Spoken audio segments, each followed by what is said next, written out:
بسم اللہ الرحمن الرحیم الحمد للہ رب العالمین والصلاة والسلام علی سید المرسلین وعلی آلہ واصحابہ اجمعین۔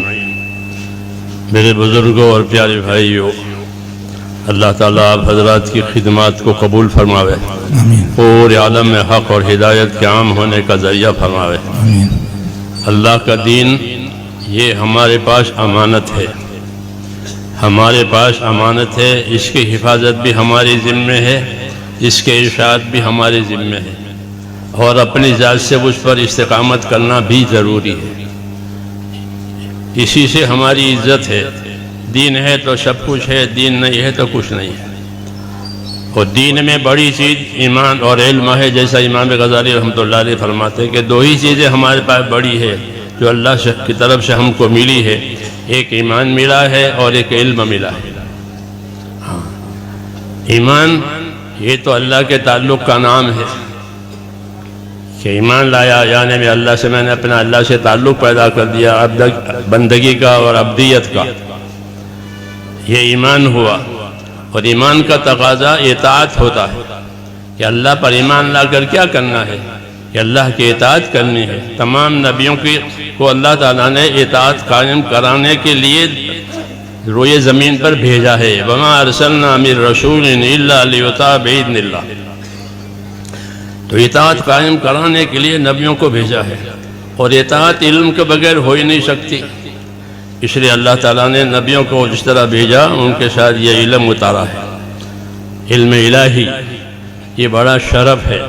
اللہ جس کے ساتھ بھلائی کا ارادہ کریں گے، اس کو اپنے دین کی سمجھ دیں گے، وہ اپنا دین دیں گے، اس لیے یہ بڑی نعمت ہے۔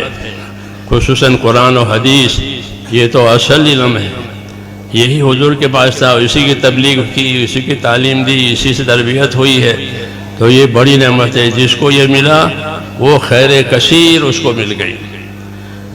تو ہم جس زمانے میں وہاں تھے، پڑھتے تھے دورائے حدیث میں،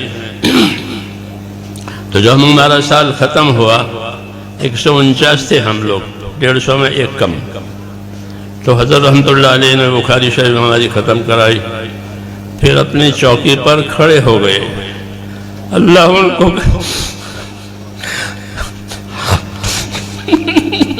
اللہ ان کو غریب رحمت کرے، اللہ ان کے درجات کو بلند فرمائے۔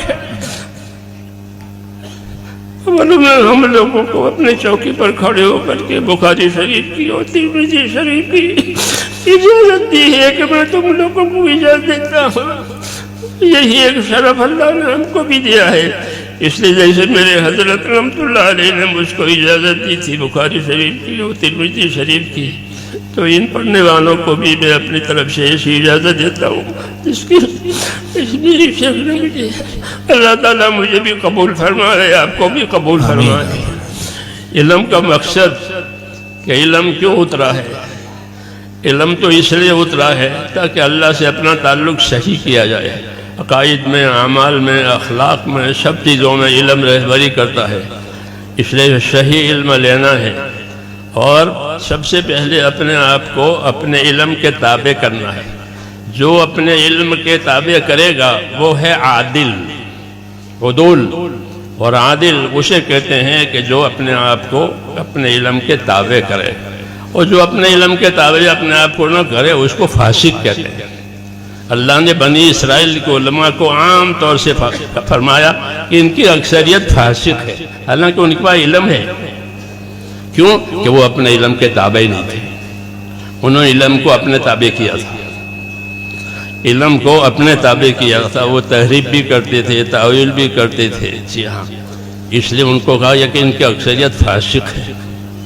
تو اپنے علم کے تابع نہ ہونے والا فاسق کہلاتا ہے، ہاں، اور اپنے علم کے تابع ہونے والا عادل کہلاتا ہے۔ صحابہ سارے کے سارے عادل ہیں کہ وہ اپنے علم و ایمان کے تابع ہیں، اور انہوں نے اپنے ایمان کو، اپنے علم، اپنے آپ کو ایسا تابع کیا کہ ان کو اللہ تعالیٰ کے نبی کی طرف سے سند ملی کہ اصحابی کا نجوم، کہ میرے صحابہ تو ستاروں کی طرح سے کہ ستاروں میں روشنی بھی ہے، رفتار بھی ہے۔ ستاروں میں روشنی بھی ہوتی ہے، ان کی روشنی سے لوگ فائدہ اٹھاتے ہیں، اور ان کے اندر رفتار بھی ہے کہ ان کا نور کا تعدیہ ہوتا ہے، اسی طرح اس علم میں بھی دونوں باتیں ہیں کہ اپنے آپ کو اپنے علم کا تابع کرے. اگر اپنے علم کے تابع عالم نہیں کرے گا تو اپنی خواہش کے تابع ہوگا. یا تو ہدا یا ہوا، ان دونوں میں سے ایک کی تابعداری آدمی کا نفس قبول کرتا ہے. اگر ہوا کے تابع ہو گیا تو پھر وہ کام سے گیا. کہ سب سے زیادہ گمراہ وہ ہے جو ہوا اور خواہشات کی تابعداری کرے. اس کے مقابلے میں ہدا ہے، صحیح ایمان، صحیح عقائد، صحیح اعمال. هو الذی ارسل رسولہ بالہدی ودین الحق، کہ اللہ نے اپنے نبی کو ہدا اور دین حق یعنی صحیح عقائد، صحیح اعمال کے ساتھ بھیجا ہے. تو ہم اس کا اتباع کریں گے، اس کی ہمیں ہدایت ہے. یہی وہ علم ہے جو نبی کریم صلی اللہ علیہ وسلم کی طرف سے ملا ہے. اور ایک تو ہمیں اپنے علم پر استقامت پیدا کرنی ہے، یہ سب سے پہلا تقاضا ہے کہ ہر عالم اپنے آپ کو اپنے علم کا تابع کرے. ہاں یہ تقاضا ہے. فاستقم کما امرت ومن تاب معک. آپ کو حکم دیا جا رہا ہے کہ اے نبی، جو بات آپ پر آ رہی ہے اپنے آپ کو استقامت کے ساتھ اس پر رہیں، اور جو آپ پر ایمان لائیں وہ بھی استقامت کے ساتھ رہیں. تو ہمارے علم نے ہم کو استقامت کی دعوت دی ہے. اللہ نے کہ اپنے علم پر استقامت کے ساتھ رہو.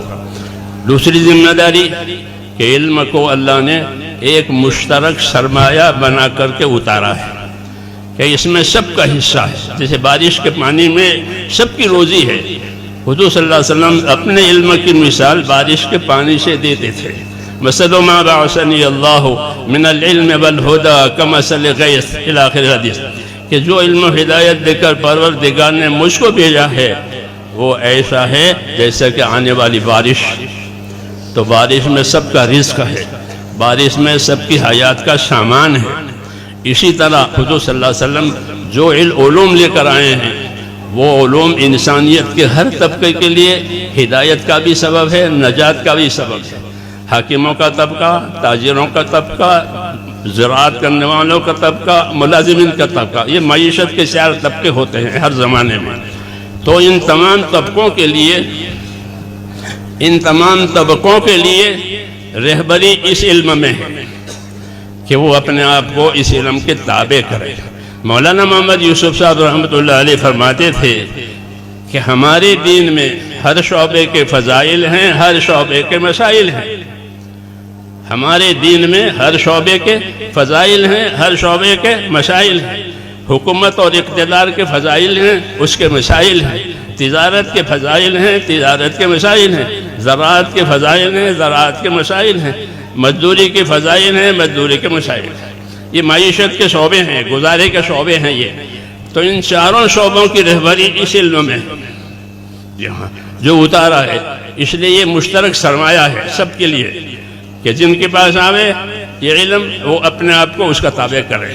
دوسرا، اور دوسروں کو اس کی دعوت دے. اور جو دعوت قبول کر کے آوے وہ طالب ہے، اس کو طلب کے مطابق اس کو علم دے. اس طرح یہ طریقہ رہا ہے. اور اسی طرح یہ علم چلتا ہوا اللہ تعالیٰ نے ہم تک پہنچایا ہے. اللہ تعالیٰ آپ حضرات کے مسائل کو قبول فرماوے اور ہم سب کو اس علم کے ذریعے سے اپنے مقبول بندوں میں داخل فرماوے. جی ہاں، اور ہم سب کا انجام بخیر فرماوے. اللہ تعالیٰ آپ حضرات کی خدمتوں کو قبول فرماوے. جزاکم اللہ تعالی.